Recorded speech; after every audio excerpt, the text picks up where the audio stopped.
Et c'est l'heure du journal de l'économie avec Myriam Bounafa. Bonjour Myriam. Bonjour Pauline. L'investisseur le plus respecté des États-Unis, Warren Buffett, s'offre Heinz pour 28 milliards de dollars. Rien que ça, c'est l'une des plus importantes opérations d'acquisition dans l'histoire de l'agroalimentaire. Warren Buffett, c'est le deuxième homme le plus riche des États-Unis. Il s'est associé au propriétaire de Burger King pour mettre la main et bien sûr le numéro 1 mondial du ketchup. Les explications de Mariam Pirzadeh. Une petite bouteille qui a fait la renommée du groupe depuis 1876. Heinz est surtout connu pour son ketchup légendaire, ses 57 sauces et ses haricots en boîte. Tout cela racheté pour plus de 23 milliards de dollars par le fonds d'investissement de Warren Buffett Berkshire et le fonds 3G Capital, propriétaire de Burger King. Je pense que c'est un jour historique pour l'industrie alimentaire. C'est une transaction historique qui va être une victoire pour l'entreprise, ses employés et ses investisseurs sur le long terme.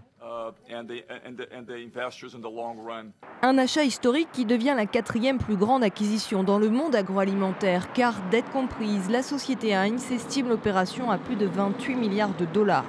Berkshire et 3G y ont offert 72,50 $ par action, soit 19% de plus par rapport au plus haut cours de bourse de l'histoire de la société.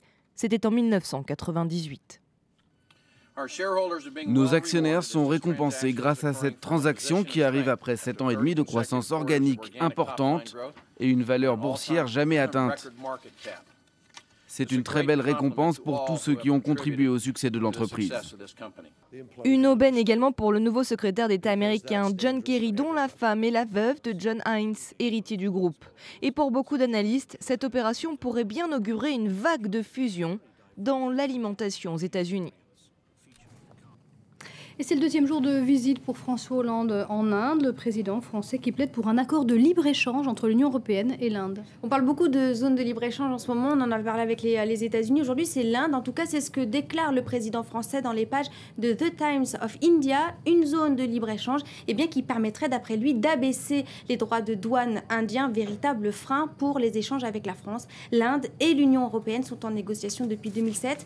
Un tel accord pourrait faire passer les échanges annuels entre les deux zones de 92 milliards de dollars à 237 milliards d'ici 2015. Et on revient sur le scandale de la viande de cheval qui secoue l'Europe. Pour l'État français qui s'en remet à la justice, c'est Spanghero le responsable.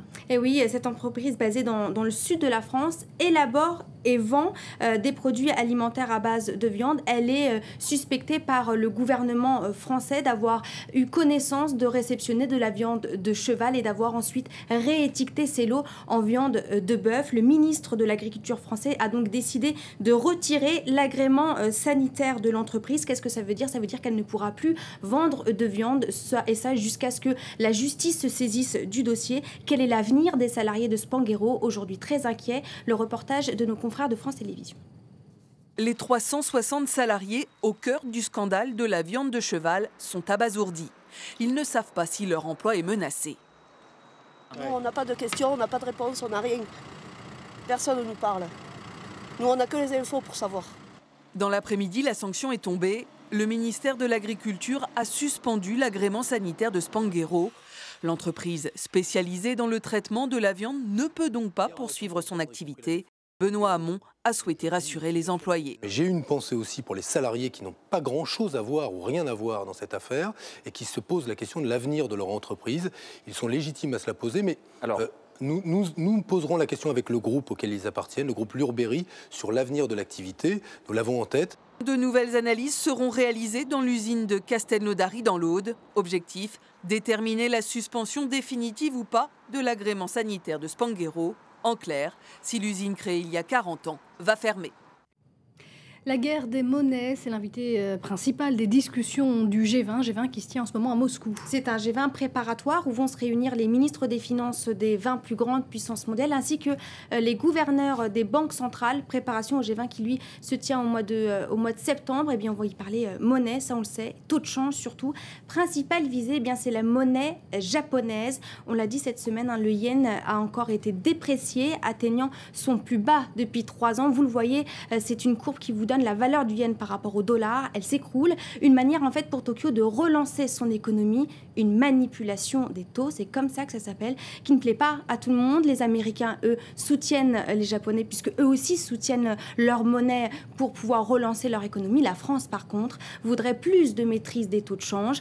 Un débat qui revient dans un contexte où la valeur de l'euro grimpe depuis le début de l'année, en tout cas milieu de l'année dernière. Une monnaie unique forte, c'est un frein aux exportations, estime la France, puisqu'il faut débourser plus pour acheter français. Réguler, contrôler les taux de change ou laisser faire. Voilà de quoi les ministres des Finances et les gouverneurs de banque centrale vont discuter tout au long du week-end. Eux considèrent que la valeur de la monnaie doit refléter la valeur réelle d'une économie. Et on va voir justement où en sont les marchés asiatiques. Alors, en vue de ce G20, le Nikkei tremble un peu et monte. Résultat, c'est la bourse de Tokyo qui trinque, moins 1,18%. Le Kospi, lui, s'affiche en vert à plus 0,08%.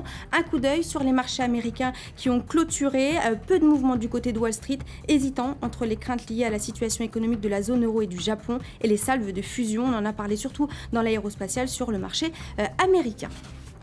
Et on passe à présent à l'actualité des entreprises en bref et en images. Bonne nouvelle pour les entreprises françaises et PPR, notamment Pinot, Printemps, La Redoute qui annonce des résultats en forte hausse, portés par une nouvelle fois par de bonnes performances sur les marques de luxe. On le sait, Gucci, Bottega Veneta ou Saint-Laurent qui appartiennent à PPR.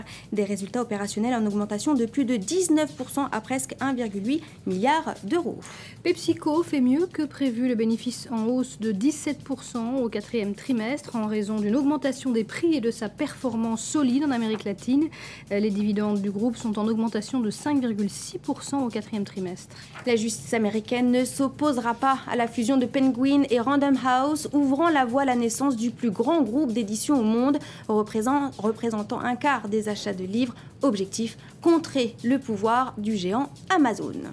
Une année dans le rouge pour Rio Tinto. Pour la première fois, le géant minier anglo-australien annonce des pertes pour 2012, un déficit de presque 3 milliards de dollars contre des bénéfices l'année dernière de l'ordre de 6 milliards, résultat de dépréciation massive et d'une baisse du cours du minerai de fer. Et voilà, c'est la fin de ce journal de l'économie. Merci. Myriam, merci à vous de nous avoir suivis. Restez avec nous dans un instant. Philomé Robert revient avec nous.